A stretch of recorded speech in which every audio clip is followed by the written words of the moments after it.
Escuchas el 99.7 de frecuencia modulada. Uniradio va conmigo.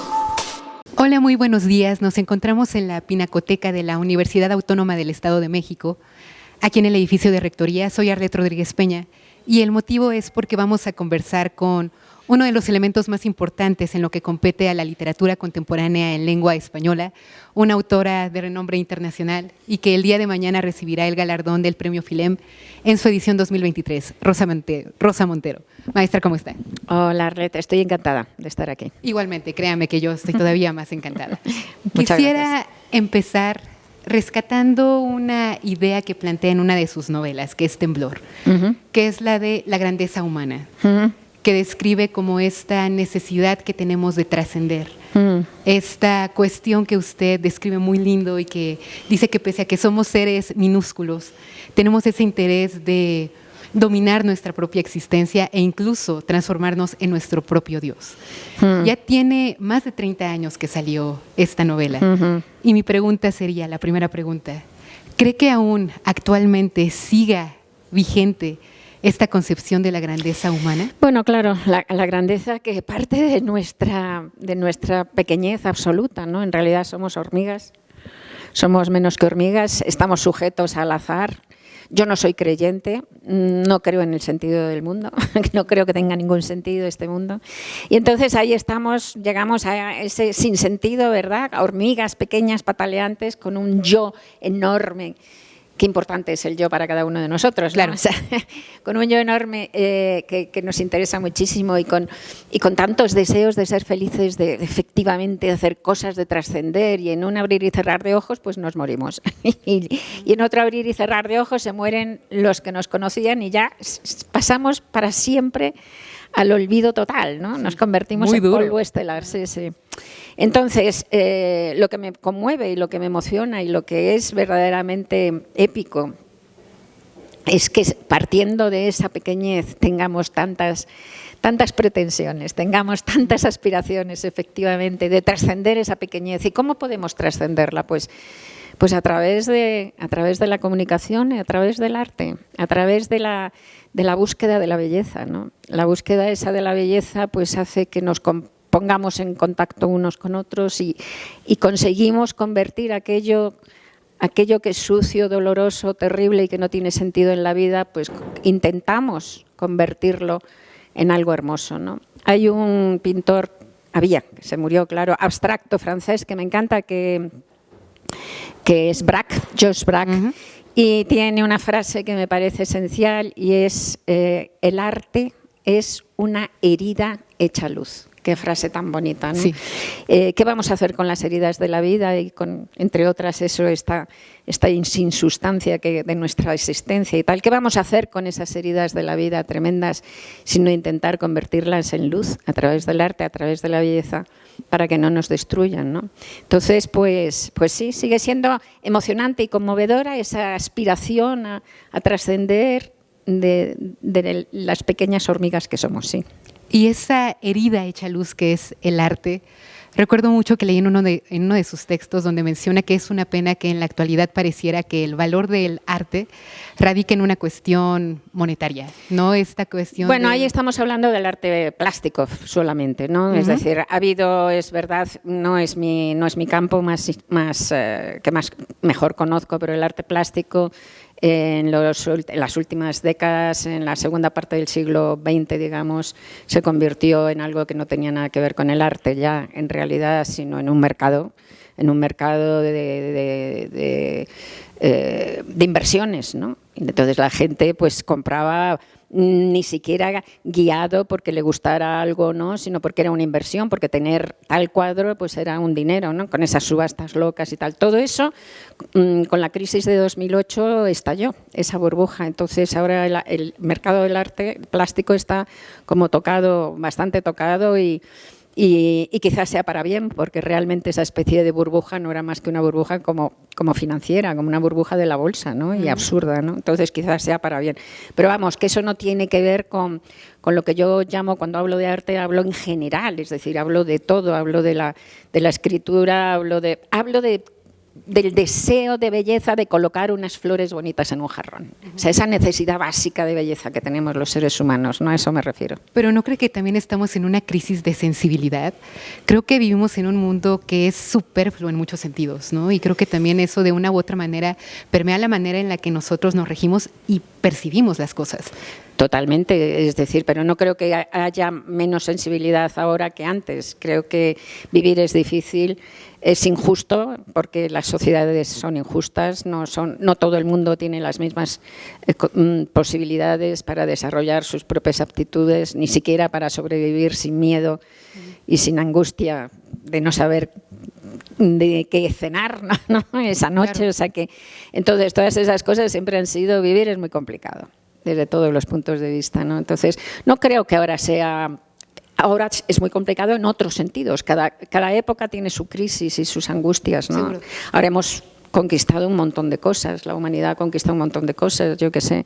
El hecho mismo de las vacunas, pues ha hecho que la mortandad infantil haya descendido en el mundo de una manera vertiginosa, ¿no? Pues esos son logros. Antes, pues los niños que se morían, la gente tenía 10 hijos porque se morían 8. No les bautizaban hasta que llegaban a los 7 años de edad porque antes se morían, ¿no? Entonces, esos son logros. Hay otras cosas que parece que van a peor, te quiero decir. Entonces, es complicado. No creo...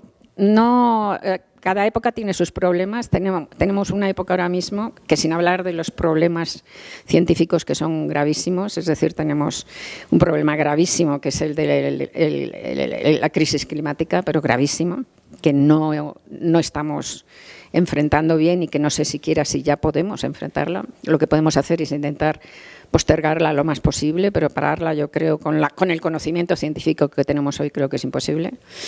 Tenemos el problema de los desplazamientos, entre otras cosas originado también y fomentado por la crisis climática. Tampoco estamos sabiendo qué hacer con los desplazamientos. La crisis, por ejemplo, la gran crisis primera de desplazados de Siria en Europa, que estuvo causada, entre otras cosas, por la crisis climática, porque hubo 7 años de sequía brutales y se fueron 1,5 millones de personas del campo a las ciudades sirias, a Damasco, a Alepo, creando un clima de violencia que estalló después. Bueno, no hemos sabido qué hacer con esa crisis. Ha sido una verdadera derrota de la civilización, de la democracia de Europa, terrible, ¿no? Todavía andan 40.000 menores desaparecidos de esa crisis que se supone que están en el tráfico de personas, ¿no? En la prostitución o quién sabe en qué. En fin, teníamos problemas gravísimos, ¿no? Problemas gravísimos, pero no creo, si tú lo decías con respecto a antes de que ahora estemos menos sensibles, no lo creo. Creo que es muy difícil comparar una época con la otra porque las circunstancias de cada época son tan complejas, ¿no? Son tan poliédricas, ¿no? Las sociedades que para comparar una con otra pues nos podríamos pasar media hora aquí hablando, bueno, muchas más de medias horas, ¿sí? Claro, y en medio de esta crisis actual que estamos viviendo, ¿cuál diría entonces que es el papel que funge el arte y el artista? Esencial, y eso lo ha demostrado además la pandemia, ¿no? Es decir, lo terrible es que en esta sociedad, que es verdad, una sociedad muy de consumo, una sociedad muy de mercado, una sociedad muy de la banalización, ¿no? Efectivamente, pues de repente los gobiernos incluso tienden a ser muy ciegos a ese respecto, a darle muy poca importancia a la cultura, digamos, ¿no? Porque creen que no rinde, o sea que no. Lo primero es una equivocación, porque las industrias culturales también mueven un montón de dinero, pero en fin, creen que rinde menos y que se acercan menos a los centros de poder que otros ministerios y tal, ¿no? Pero lo que no se dan cuenta es del rendimiento social que tiene, que es brutal. Y eso se ha visto, se ha manifestado de una manera clarísima, por ejemplo, en la pandemia. En la pandemia, sin el arte, sin las películas, sin las lecturas, nos hubiéramos muerto, la humanidad, nos hubiéramos muerto. Eso nos mantuvo, nos hizo poder conectarnos unos con otros, poder sentirnos no solos, poder mantener el principio de la civilidad, ¿no? Y el principio de la cohesión social y el principio de la esperanza, ¿no? Entonces, yo creo que la pandemia demostró clarísimamente que sin arte, hablo e insisto en general, nos hubiéramos muerto. y espero que los gobiernos hayan recogido un poco esa lección. Lo que pasa es que a los humanos se nos olvidan las lecciones enseguida. Así es, estamos condenados, dicen, a cometer el mismo error, Sí. ¿no? La repetición eterna de la historia, para bien o para mal. Sí. Bueno, nunca la repetimos del todo, esa es la esperanza. Yo creo que más bien es como una elipse, ¿sabes? Es decir, pasas muy cerca, pero nunca se repite del todo porque la sociedad nunca es igual. O sea que hay cierta esperanza. Sí. Y ahorita que menciona la cuestión de la crisis del COVID-19, creo que una de las pocas cosas buenas que trajo es, además de esto que menciona muy acertadamente, que es entender que sin el arte hubiésemos muerto en muchos sentidos, Sí. es también ver que empezó a visualizarse y creo que ya hay incluso menos prejuicios alrededor de la salud mental. Bueno, esencial, sí. Yo creo que 2020 fue el año de la salida del armario de la salud mental, ¿no? Lo que pasa es que ahí también se abrió una puerta, ¿no? Se abrió una pequeña puerta en donde la gente empezó a reconocer lo evidente, ¿no? Que la normalidad no existe. Lo que nos venden como normalidad es una mentira tremenda, ¿no? Lo que nos venden como normalidad, nos dicen que la normalidad es sinónimo de lo más habitual, de lo que todo el mundo hace. Y es mentira. Esa normalidad que nos venden es sinónimo de normativo. No es más que un marco de conducta ortodoxo que nos venden, que cambia ese marco dependiendo de las sociedades. Esa normalidad cambia dependiendo de las sociedades. Y que no tiene que ver con eso, con lo más habitual, ¿no? Entonces, lo primero que hay que hacer es reconocer que la normalidad no existe. En 2018 se hizo un estudio importantísimo en la Universidad de Yale, en Estados Unidos, una de las más importantes del mundo, que concluía en esto, que la normalidad no existe, que lo que se llama normalidad no es más que la media estadística de todas las posiciones de los seres humanos frente a un tema. Con lo cual, no debe de haber ni una sola persona en el mundo que atine con la media estadística en todos los parámetros de su personalidad. Así que todos somos divergentes en algo. Todos. Todos somos heterodoxos con respecto a esa normalidad forzosa en algo, ¿no? Claro. Y esa diferencia no es patológica, ni es anormal, ni es nada. Esa diferencia es lo normal. Lo normal, de verdad, es ser raro. En una amplia gama de rarezas. Eso es lo normal. Luego, aparte de eso, y esa diferencia no es patológica. Primera cosa que tenemos que aprender. Segunda cosa, luego está lo patológico, efectivamente, cuando hay una divergencia, ¿cuándo empezaría una rareza a ser patológica? Cuando esa rareza te causa problemas de control de tu propia vida, te causa problemas, te sientes mal. Entonces ahí sí que empiezan unos problemas de salud mental. Que tampoco pasa nada y de ellos hay que hablarlo todavía mucho más. Antes de la pandemia, la Organización Mundial de la Salud dijo, que ahora yo creo que es muchísimo más además y que son cifras muy conservadoras, dijo que el 25% de los seres humanos íbamos a experimentar antes o después en nuestra vida un trastorno mental. El 25%, y yo creo que son muchos más. Como dicen los puertorriqueños, yo ya he tenido un trastorno mental, porque he tenido desde los 16 años hasta los 30 años he tenido crisis de pánico, que es un tipo de trastorno mental.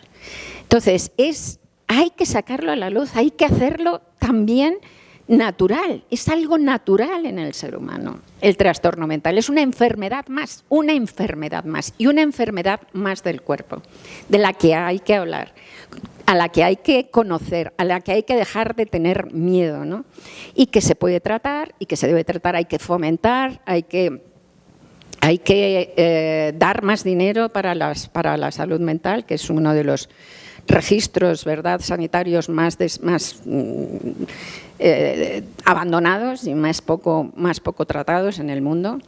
Y reconocer, como digo, que la salud mental es otra enfermedad del cuerpo, porque esto se ha sabido siempre. Ya en la época de Aristóteles decía que le extrañaba que cómo los seres más brillantes e inteligentes tenían todos un exceso de bilis negra. En la época de Aristóteles se creía que la depresión, por ejemplo, estaba causada por un exceso de bilis negra, o sea, era una enfermedad del cuerpo. Eso se ha creído durante milenios, hasta que hace 200 años, no se sabe por qué, dejó de pensarse que la salud mental era una crisis del cuerpo y empezó a pensarse que era algo como esotérico, que salía de no se sabe dónde, con lo cual se culpabilizó al enfermo. Y eso ha sido una cosa terrible en estos 2 últimos siglos. La gente les tiene miedo porque parece que viene que se sale de no sé dónde. Pues no, es una enfermedad mental más como todas las demás y hay que tratarla como todas las demás, hay que verla socialmente como todas las demás. Recuerdo un día que estaba dando una charla de mi último libro, del peligro de estar cuerda, que habla de estas cosas, y al final se levantó una señora como de 60 años que estaba en primera línea y me dijo muchas gracias por hablar de esto, para normalizar lo de la salud mental, porque yo tengo depresión y a mí nadie me entiende, y mi amiga, y señala a una señora que estaba con ella, no me entiende y me dice que es que lo que pasa es que soy una perezosa y que tengo que salir y arreglarme y marcharme a la calle. Entonces se sienta y se levanta la amiga, claro. La amiga dice, no, pero es que yo he tenido una vida muy difícil y a pesar de eso pues intento luchar contra ello y me levanto y me pinto y salgo y eso es lo que quiero decirle. Se sienta la amiga. Entonces le digo, joder, qué maravilla tener amigas así, que sigáis estando juntas, será maravilloso además, serían muy buenas, la mujer esta le acompañó fenomenal. Pero es que hay algo ahí que ignoras, ¿no?, en esto que estás diciendo. Vamos a ver, por ejemplo, tener una crisis hepática grave. Tú tienes un ataque hepático grave y uno de los síntomas de una crisis hepática grave es un cansancio tan brutal que no te puedes levantar de la cama. Entonces, si tu amiga le dije hubiera tenido una crisis hepática grave, tú no te vas a su cama al lado y le dices, qué vaga, qué perezosa eres, levántate ahora mismo, píntate, sal a la calle. No, ¿verdad? Ahora, ella está con depresión, que es lo mismo, y vas a decirle eso. Entonces nos falta ahí un camino por hacer tremebundo, que tenemos que hacerlo, y esa puertecita, volviendo a tu pregunta, que se abrió en el 2020, yo creo que se está volviendo a cerrar y hay que terminar de abrirla a patadas. No podemos permitir que se vuelva a cerrar. Y también, viendo esta normalización de este tema, me pregunto si también involucraría una ética social para el tratamiento de esto y que pudiera repercutir en el arte. ¿A qué me refiero con esto? Si pudiésemos pensar que la libertad creativa pudiese verse afectada también por esta cuestión ética del tratamiento de la salud mental de las enfermedades. ¿Qué opina? No, la verdad es que no directamente, ¿no? Creo que, de hecho, la creatividad siempre se ha pensado que había, desde hace milenios, como la cita que he dicho de Aristóteles, siempre se ha pensado que había una relación entre la salud mental, entre la enfermedad mental y la creatividad, ¿no? Y yo he estudiado mucho en este último libro que os digo, El peligro de estar cuerda, y todos los expertos terminan diciendo que lo que entendemos por estar loco, que es una muy mala manera de expresarse. En realidad, cuando decimos que alguien está loco, nos estamos refiriendo a las enfermedades mentales graves, a la psicosis, ¿no? Porque hay una gama enorme de enfermedades mentales. Bueno, pues lo que entendemos mal expresado por estar loco no te hace artista, ni muchísimo menos. Al contrario, te deshace. Los artistas que en un momento de su vida tienen una crisis psicótica grave dejan de crear, e incluso si están bien atendidos dejan de crear. Hay una ruptura ahí, ¿no?, de tu construcción, como por ejemplo Hölderlin o como por ejemplo Schumann, ¿no? Les pasó. Lo que pasa es que la creatividad, yo he llegado a la conclusión después de este libro que la creatividad somos como primos hermanos de la gente con problemas mentales graves. Tenemos una conexión, la manera en que nuestro cerebro está conectado neurológicamente es parecido, solo que creo que hay una diferencia más cuantitativa que cualitativa, digamos, entre nosotros, pero no es lo mismo, no es lo mismo. Entonces, yo no creo que específicamente la creatividad cambie si se trata mejor a la salud mental o no. No creo que cambie específicamente la creatividad, ¿no? Creo que cambia específicamente la felicidad del ser humano. Okay. Porque planteo esta pregunta rápido, así le comento. El año pasado hubo una pequeña riña entre dos escritoras locales, porque una había escrito una novela donde la protagonista tenía una enfermedad mental. Ahorita no recuerdo cuál era. Y otra escritora, cuando se publica el libro, estalla en rabia y le dice, ¿cómo te atreviste a hablar de un trastorno que no conoces? Yo sí lo padezco y en dado caso yo sí tendría derecho de hablarlo acerca de, tú no. Eso me parece una tontería por parte de la segunda, tremenda tontería. Sí. O sea, esto es como decir que solamente se puede hacer una escritura testimonial y solo puedes hablar de lo que has vivido. Claro. Entonces, nadie podría hacer un personaje que fuera mínimamente distinto. Siempre estaríamos contando nuestra historia. Qué empobrecimiento tan atroz, ¿no? Cuando además el ser humano estamos llenos de valencia, llenos de potencias, llenos de esa... Venimos al mundo con la cabeza llena de todas las posibilidades del ser, y el escribir una novela es precisamente un viaje al otro, es un viaje a lo otro, y eso es lo más fascinante. Y viajas a lo otro porque dentro de cada uno de nosotros estamos todos. Como decía el romano Terencio, nada de lo humano me es ajeno. Dentro de nosotros están todas las posibilidades del ser, que a lo mejor no las hemos desarrollado, entonces imaginariamente las vas desarrollando cuando te metes a hacer una novela. Te metes en una de esas valencias que no desarrollaste y la desarrollas, ¿no? Entonces me parece una tontería tan grande, que, vamos, yo creo que no merece la pena ni discutirla más. Claro, y además aquí vamos hasta incluso, así como el peligro de estar cuerda, el peligro de lo políticamente correcto, ¿no? De estas nuevas maneras de entender. Llevado al extremo, ¿no? Claro. Llevado al extremo, porque lo políticamente correcto en un sentido directo y cotidiano está perfecto, quiero decir, las sociedades siempre van cambiando, la lengua es siempre una lengua manchada que representa el poder de una sociedad, la lengua también va cambiando, los usos sociales van cambiando. Entonces, a medida que una sociedad va cambiando, es lógico que haya una reclamación por parte de los actores sociales para que los usos sociales y la manera en que hablamos se adapte más a esa realidad. O sea, eso es súper normal, ha venido siendo así desde el principio de los tiempos y es hiper legítimo. Ese decir, oye, yo quiero que los usos sociales se adapten a reconocer esta realidad, ¿no? Porque no estamos en la época de hace 2 siglos y la manera en que se vive y se ve el mundo es otro. Lo que pasa es que siempre hay mucho imbécil que crea un dogma de lo que sea. Tú puedes crear un dogma de lo que sea, puedes crear un dogma partiendo de una idea súper de libertad, puedes construir una cárcel, ¿no? O sea que los dogmáticos y los idiotas abundan. Entonces, simplemente no hay que hacerles caso. Pueden convertir cualquier idea estupenda en una estupidez. Claro, que de ahí va la novela de Temblor, ¿no? Al fin y al cabo. Temblor, no. La novela de Temblor, la realidad es que va del tiempo, como siempre. Yo termino hablando de la vida, de la muerte, de la brevedad de la vida, del sentido de la vida, si es que tiene alguno, y de la muerte, fundamentalmente. Entonces, la novela de Temblor está la parte del dogmatismo, efectivamente, pero sobre todo habla de que cuando desaparece nuestra memoria de las cosas, desaparecen las cosas porque somos fugaces, lo que decíamos al principio de la entrevista. La muerte definitiva, ¿no? Como sí. le nombre. Sí. Todo un gusto platicar con usted. Muchas Yo podría gracias. seguir hablando, pero ya me dicen que se acabó el tiempo. Muchas gracias. Pero muchas felicidades por el premio más que merecido, ya uno más a los muchos otros que Muchísimas tiene. gracias, me encanta. Y un gusto. Que disfrute México. Gracias, cariño. Somos YMX.